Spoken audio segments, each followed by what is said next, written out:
ప్రజల శారీరక మానసిక ఆరోగ్యానికి పార్కులు ఎంతో దోహదపడతాయంటూ కూడా మనం ఇక్కడ వార్త చూసుకోవచ్చు. అర్ధరాత్రి అక్రమ మట్టి తోలకమట, ఢిల్లీలో తప్పిన పెను ప్రమాదం చోద్యం చూస్తున్న ప్రభుత్వ యంత్రాంగం. భద్రాద్రి కొత్తగూడెం జిల్లా. నిజంగా ఈ ట్రాక్టర్ల దందా ఏతుందో ఈ విషయంలో ఈ ట్రాక్టర్ల యజమానులు ఎవరైతే ఉంటారో ఈ ట్రాక్టర్ల యజమానులు అందరూ కూడా తప్పించుకుంటున్నారు. అనవసరంగా చదువుకునేటువంటి విద్యార్థుల జీవితాలను నాశనం చేస్తూ ఉన్నారు ఈ ట్రాక్టర్ యజమానులు. ఇసుక కావచ్చు, ఈ మట్టి కావచ్చు, పిల్లలు చిన్న పిల్లలు చదువుకునే పిల్లల దగ్గరికి పోయి అదే రేపు ఒక రోజు వస్తావారా నడపడానికి అని చెప్పేసి వాళ్ళకు పైసలు ఆశ చూపించి మందు తాగిపించి చదువుకునే విద్యార్థి జీవితాలు నాశనం చేస్తూ ఉన్నారు కొంతమంది ట్రాక్టర్ యజమానులు. కొంతమంది మాత్రమే, అందరూ కాదు. మీరు ఊర్లోకి వెళ్ళి చూస్తే ప్రతి గ్రామంలో కూడా కనీసం వానికి మైనర్ 18 సంవత్సరాలు నిండని వాళ్ళ దగ్గర కూడా వీళ్ళు వెళ్ళి డబ్బులు ఆశ చూపెట్టి స్కూల్కి వెళ్ళేటోని రేపు ఒక్క రోజు తర్వాత సపోర్ట్ చేయాలని చెప్పేసి వాళ్ళని పిలిపించుకొని వాళ్ళ జీవితాలను నాశనం చేస్తున్నారు ట్రాక్టర్ యజమానులు. రేపటి రోజున ఏమన్నా అయితే కేసులు అయ్యేది వాళ్ళ మీదనే, ప్రమాదం జరుగుతూ ఏమన్నా అయ్యేది చనిపోయేది వీళ్ళే ఎవరైతే పేరు. ఈ ట్రాక్టర్ యజమానికి ఏం కాదు, పట్టుకుంటూ పోతాడు, కానిస్టేబుల్కో ఎస్ఐకో పైసలు ఇస్తాడు, బయటకు వచ్చేస్తాడు. మొన్న కరీంనగర్లో చూసినాం, ఒక ఇసుక ట్రాక్టర్ అనుకుంటా పాపం ఒక యువకుడు నడుపుకుంటూ వెళ్ళి వాళ్ళను తప్పించుకునే ప్రయత్నంలో యాక్సిడెంట్ అయి చనిపోయాడు. ట్రాక్టర్ యజమానులు దారుణంగా చేస్తూ ఉన్నారు ఈ విషయంలో. అనవసరంగా ఎంతోమంది యువకుల జీవితం నాశనం చేస్తూ ఉన్నారు ట్రాక్టర్ యజమానులు.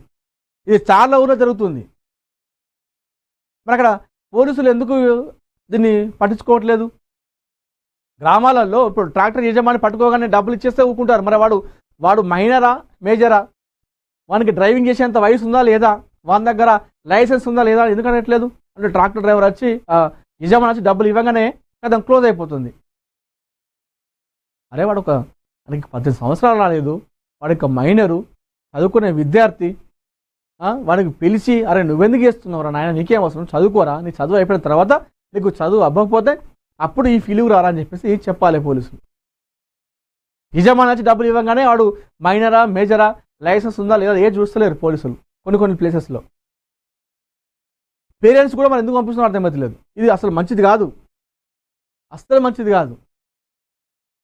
అర్ధరాత్రి సమయంలో డ్రైవింగ్ చేసుకుంటూ వెళ్ళడాలు, పిల్లలు ర్యాష్ డ్రైవింగ్లు, ఈ స్టంట్లు, ఇసుక నడపడం ఏంటంటే నాకు అర్థం కాదు. చదువుకునే విద్యార్థులు, సరే నీ కుటుంబ పరిస్థితి బాగాలేకపోతే నువ్వు అది చేసుకుంటే అది వేరు. కుటుంబ పరిస్థితి బాగాలేనప్పుడు చేసుకోవచ్చు, దాన్ని ఎవరు కూడా అడ్డు చెప్పరు. కొంతమంది యజమానులు ఎరవేస్తున్నారు, ఆశ చూపెడుతున్నారు, మందు ఆశ చూపించి, పైసలు ఆశ చూపించి వాళ్ళకి అడిక్ట్ అయిపోతున్నారు, బానిసలు అయిపోతారు. ఇక రేపటి రోజున వాని కోసం ఇప్పుడు ట్రాక్టర్ నడుపుతారు కదా, ట్రాక్టర్ నడిపి అనుకో డ్రైవర్ ఇప్పుడు ఒక పిల్లగాన్ని తీసుకొచ్చుకుంటే యజమాని ఏం చేస్తాడు, ట్రాక్టర్ నడిపించుకుంటాడు. వాడు ఆ డబ్బులు ఆశ చూపించి వానికి మందు ఆశ చూపిస్తే వాడు ఈ డ్రైవర్ అంటాడు యజమానికి, ట్రాక్టర్ యజమానికి బానిస అయిపోతాడు. మొత్తం బానిస అంటే రేపటి రోజున వానికి ఏ పని చేయమని చేస్తున్నాడు. ఆ విధంగా వాళ్ళు మలుచుకుంటున్నారు యజమానులు. వాడు పర్సనల్ పని కూడా చేస్తాడు పాపం ఈ డ్రైవర్ అంటాడు.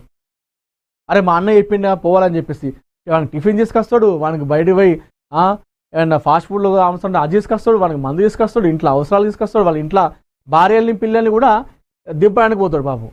ఇన్ని పనులు చేయించుకుంటున్నారు. కొంతమంది అమాయక యువకులని ఇది ఆసరా చేసుకొని ట్రాక్టర్ యజమానులు ఈ విధంగా చేస్తూ ఉన్నారు. ఇది తప్పు, చాలా తప్పు. చదువుకునే విద్యార్థులు ఉంటే, యువకులు ఉంటే మీ దగ్గరకు వస్తే కూడా అరే వద్దురా అని చెప్పేసి చెప్పాలి ట్రాక్టర్ యజమానులు. మీ స్వలాభం కోసం వారి జీవితాలు నాశనం చేయొద్దు. ముఖ్యంగా చెప్తున్నాను ఈ ట్రాక్టర్ యజమానులకి. అది చాలామంది జీవితాలు నాశనమైన ట్రాక్టర్ నడిపి వాళ్ళు అదే ఫీల్కి వెళ్ళిపోయారు. ఇక చాలామంది కూడా వేరే ఆలోచన రాదుగా. పొద్దంతా ట్రాక్టర్ నడిపితే వెన్ను నొప్పి, కాలు నొప్పితో ఏం చేస్తాడు, రాత్రి కాగానే తాగుతాడు.